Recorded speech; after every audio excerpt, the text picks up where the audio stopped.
Hey guys, I just wanted to take a minute to pop on here and talk to you guys about your scheduling for next school year. So the majority of you have successfully completed honors geometry or geometry. So as long as that has been taken care of in your schedule, your next course to schedule after honors algebra 2 will either be honors pre-calculus or regular pre-calculus. So just taking a look, most of you are going to be going into honors pre-calculus, of course, continuing in the honors track, but please note the requirements. It says that it's the successful completion of honors algebra 2, which is my course, and a B or better is strongly recommended. So anyone with a C, a D, you may want to consider taking regular pre-calculus, as honors is a very rigorous course and it moves at a fast pace. If you choose to take regular pre-calculus because you just don't want the struggle of dealing with the honors level, you will probably have to write in this scheduling number on your sheet and type it in by hand. It may not show up as an option. The number for regular pre-calculus is 460, whereas honors pre-calculus is 461. Sometimes on the scheduling sheets, they don't put the regular option, they just put the honors, but you are absolutely allowed to take either course. Now, just be aware, if you take regular pre-calculus, you are no longer eligible to take AP Calculus. You must take honors to do that. So let's talk about the optional paths that you guys have to take. Ninth graders that will be 10th graders next year. Let's talk about you guys first. So these are the following paths that you have the option of taking as long as you've taken geometry already. So we have 5 different paths that you guys can take a look at. The most traditional is to take honors algebra 2 this year, honors pre-calc next year, and then AP Calc AB and AP Calc BC. Another option is the same first 3 tracks, but then instead of taking Calc BC, you could take AP Stats instead. Now, a third option for those of you that really want to focus on your math courses and get in as many as you can, paths 3 and 4 will allow you to double up 1 year with AP Statistics. And actually, an option is that you can take AP Statistics next year as a 10th grader with honors pre-calc. I have had several students double up and do this because they wanted to get their AP Stats in earlier. Path 4 is similar to 3. It just has you doubling up your senior year with Calc BC and AP Stats, which also is a great option because that gives you the option that maybe you want to take one or the other, or you could always double up and take both. And then Path 5 is for those of you that might have a C or below in my course right now. You may want to consider Path 5. Path 5 is, again, to not take honors pre-calc next year, but to take CP pre-calc. Following that, you could then take AP Statistics and then Advanced Algebra with Trig as a senior. You also could take, or if you're doing this path, you could do another math elective for your 12th grade year. You can do accounting. You could do some of our computer programming classes as well.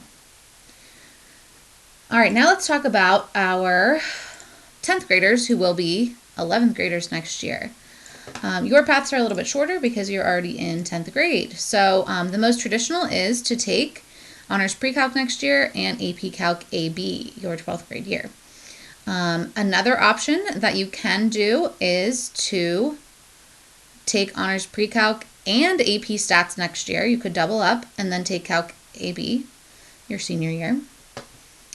You could take honors pre-calc next year, and this is always a great idea too. Some students wait and see how they feel with honors pre-calc to decide if they're going to take calculus, and if they don't feel that they're going to be successful in that class, they could take stats instead. And then another option is to take honors pre-calc, and then your senior year you could double up in Calc AB and stats if you really wanted to focus on your math. And then Path 5, again, Path 5 is for students that have a C or below in the class. It could also be students with a B that are struggling to keep a B. But C or below, you may want to consider this path, which is to take regular pre-calculus as an 11th grader, and then 12th grade, you could either take AP Statistics or Advanced Algebra with Trig.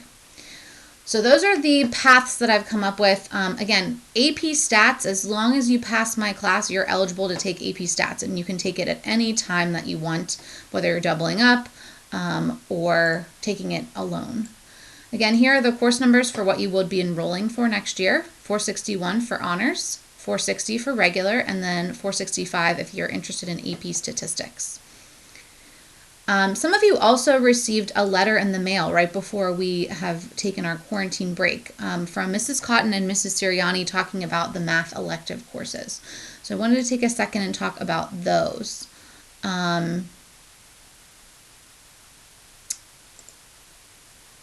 So there's Intro to Cybersecurity, which is a 1 semester half credit class. No requirements for that. You guys can read through the course summary. This is all on Trinity Pride. Also Python programming, which is another computer programming with Alice. It serves as a 1 credit math elective.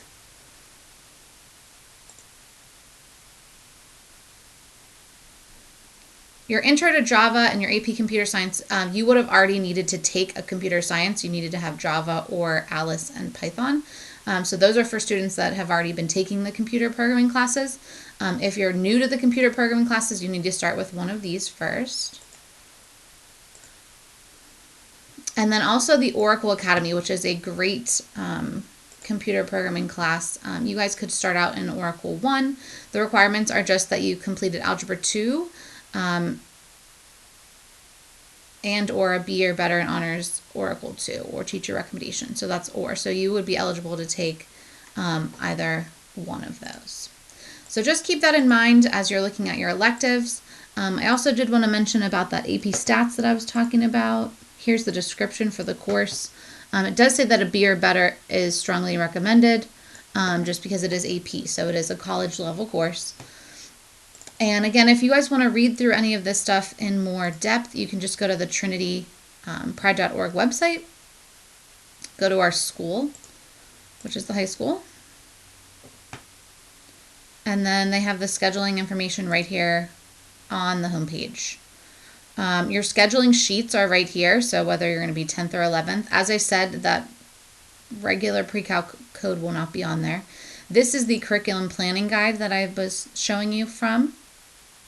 And there's an error with it, but they might be updating it right now, as I know there was an error with it this morning. But it should be working soon. And then, of course, your PDF forms that you'll see. As I said, you would need to write in 460 if you want to do regular pre-calc. Any questions you guys have about scheduling, feel free to shoot me an email, and I will get back to you as soon as possible. Hope you guys are all doing well and staying safe.